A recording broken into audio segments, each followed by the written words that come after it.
Agora você ouve uma palavra de vida com o pastor Érico Rodolfo Bussinger.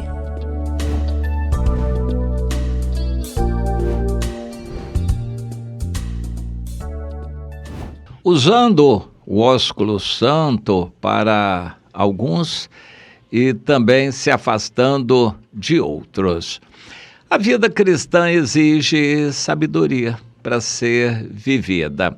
Obediência, fidelidade, mas sabedoria. Para começar, sabedoria para saber a quem obedecer. Porque é muito crente que gosta de dar conselho, dar palpite, e pessoas que não têm vida, mas têm palavras, falam pelos cotovelos, não vivem, mas gostam de falar, dar palpites sobre a conduta dos outros. E a gente precisa ter sabedoria. Para começar, você vai obedecer a quem? Ao Espírito Santo, a palavra que está escrita e ao seu líder, a sua líder, o seu pastor pessoal ou quem for que Deus designar autoridade na sua vida. Além do mais, como a igreja pode ser grande, ela tem uma liderança diversificada. E você tem um líder imediato, líder de célula, aquele que cuida de poucas pessoas, mas acima dele tem outro líder maior, e às vezes outro maior. E você vai respeitar a todos eles. E eles devem estar sintonizados. Mas você tem um líder próximo a quem acatar, a quem honrar e a quem obedecer. E assim, isso precisa ficar claro na mente de cada cristão. E normalmente não fica.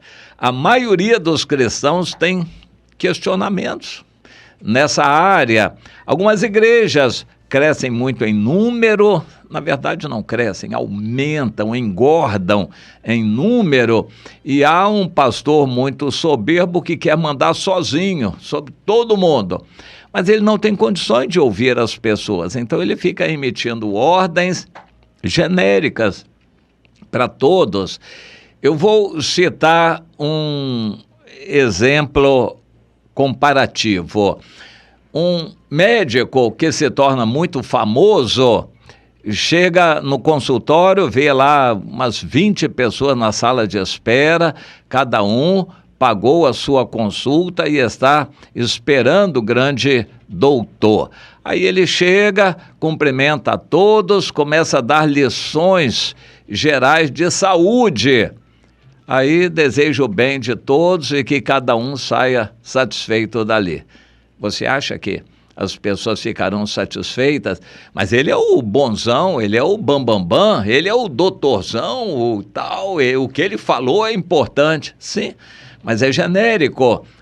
Cada pessoa tem necessidades específicas e igreja é para isto. Tem que edificar cada pessoa.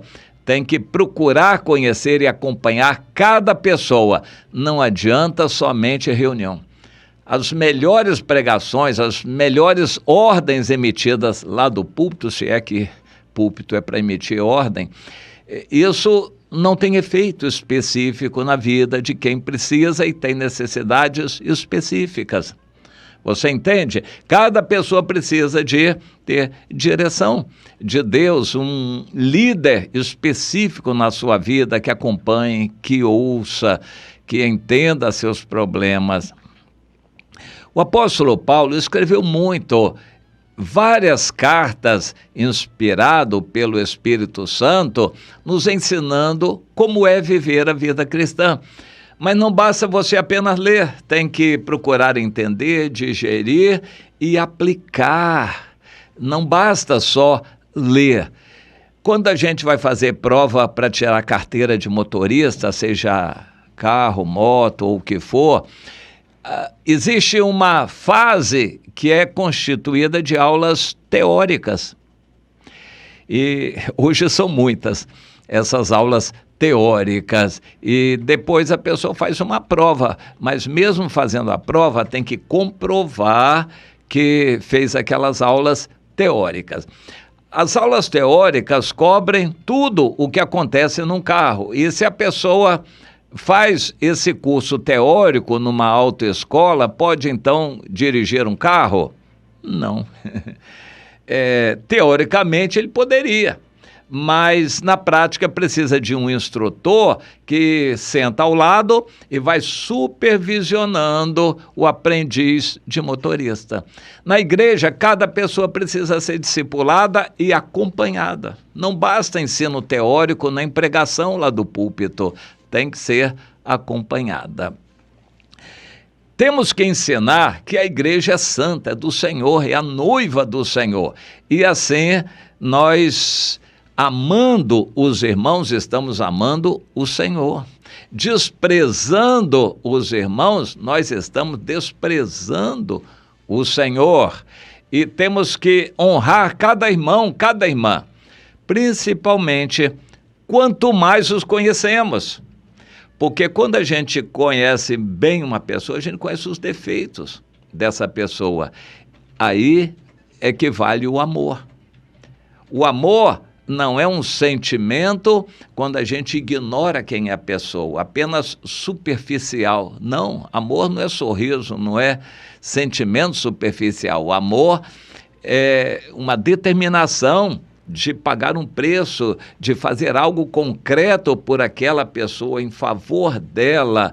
Nós amamos, apesar de conhecermos os erros e defeitos daquela pessoa. Nós temos ordem de Deus de amarmos uns aos outros. O apóstolo Paulo detalha um pouco esse procedimento de amor. No final da carta aos Romanos, ele escreveu a carta aos Romanos, supostamente não conhecendo, não tendo ido ainda a Roma, mas ele já conhecia muita gente de lá. E muitos ele conhecia de informações, de referências, de testemunhos. E ele recomenda, então, no versículo 16, saudai-vos uns aos outros afetuosamente com ósculo santo. Todas as igrejas de Cristo vos saúdam. É para a gente ter esse sentimento, essa consideração para com todos os irmãos e nós valorizarmos isso, beijarmos os irmãos com beijo santo. A Bíblia traz algumas referências sobre isto. O Judas beijou Jesus, não foi um beijo santo, era comum eles beijarem os irmãos, beijarem Jesus. O apóstolo Paulo, quando estava partindo para Jerusalém, onde seria preso, orando, se despedindo dos irmãos, se ajoelhou na areia, depois aquela choradeira, aquela emoção, os irmãos abraçando, beijando e tal, se despedindo de Paulo, sabendo que ele seria preso, porque isso já tinha sido revelado. Em muitas situações, os irmãos são levados a essa declaração de amor, e quando o ósculo é santo, isso traz proveito, unidade, une os irmãos. Claro que pode ser desviado com outras intenções, mas qualquer coisa pode ser desviada com outras intenções, inclusive o dízimo. Quando a pessoa entrega o dízimo como fariseu, vai lá e mostra para todo mundo que está dando dízimo. Algumas igrejas publicam. Hoje já quase isso está acabando. Mas havia igrejas que publicavam a relação dos dizimistas com a quantia que a pessoa deu e ficava no mural. Aquilo ficava para todo mundo ver quanto que cada um dava. Aquilo trazia muitos problemas e qualquer área da igreja pode ser deturpada. Ministério de música pode ser completamente deturpado pela vaidade, pelo eu muito grande. Qualquer área da igreja pode ser deturpada, mas o tratamento dos irmãos em se cumprimentarem afetuosamente, isto é uma prova da consideração, da valorização da pessoa. Eu estava lembrando, o irmão queria um abraço meu. Eu evitei inicialmente por causa do momento, no culto e tal, mas depois ele queria o abraço, eu abracei. Aí senti um cheiro não muito agradável. A pessoa certamente já tinha trabalhado o dia, etc, etc. E a minha carne como que teve uma repulsa. Mas eu entendi que aquilo era de Deus e abracei bem o irmão. Eu estou citando um exemplo típico. A gente, quando tem amor, a pessoa vai entender esse amor e vai reconhecer esse amor. O amor tem que se manifestar de muitas maneiras, não é só no sentimento, na aparência, no cumprimento, mas em atos concretos, naquilo que a gente faz uns pelos outros. E a outra observação, logo a seguir, o apóstolo Paulo entra num outro assunto. Rogo-vos, irmãos, que noteis bem aqueles que provocam divisões e escândalos em desacordo com a doutrina que aprendestes. Afastai-vos deles. Provocam divisões e escândalos. Isso existe muito nas igrejas. Pessoas soberbas, em geral são fariseus, crentes velhos, que formam grupinhos, panelinhas e criticam os outros e não se juntam com os outros e acabam dividindo o povo. E o que a gente faz? Quando você observa que uma pessoa está rodeando você com outras intenções para buscar para a panelinha dele ou dela e para se juntar para criticar outro, o que você faz? Nota essa pessoa e se afasta dela. O complemento dessa observação é dada lá em Tessalonicenses. Afastai-vos daqueles que andam desordenadamente. Isso tem que haver na igreja. Não é todo mundo igual de qualquer jeito e a gente acobertando pecados e passando a mão na cabeça da soberba das pessoas, elogiando, afagando o ego das pessoas e por aí afora. Não. A igreja é santa, é do Senhor, é para praticar o amor, mas conscientemente. Nós temos que notar aqueles que usam essas coisas em proveito próprio.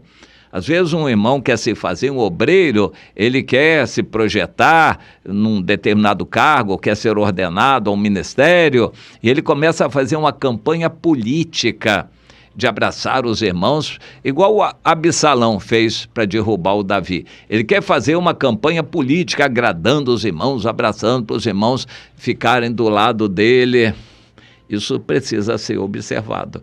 Quando a pessoa está como Absalão, fazendo politicagem na igreja, agradando por falsidade os irmãos, porque ele quer o apoio dos irmãos para uma determinada pretensão, isso precisa ser observado. Notar esse irmão e a gente se afastar de quem está sendo guiado por maus sentimentos, maus pensamentos, mas de preferência procurando fazer a pessoa saber por que nós estamos nos afastando dela.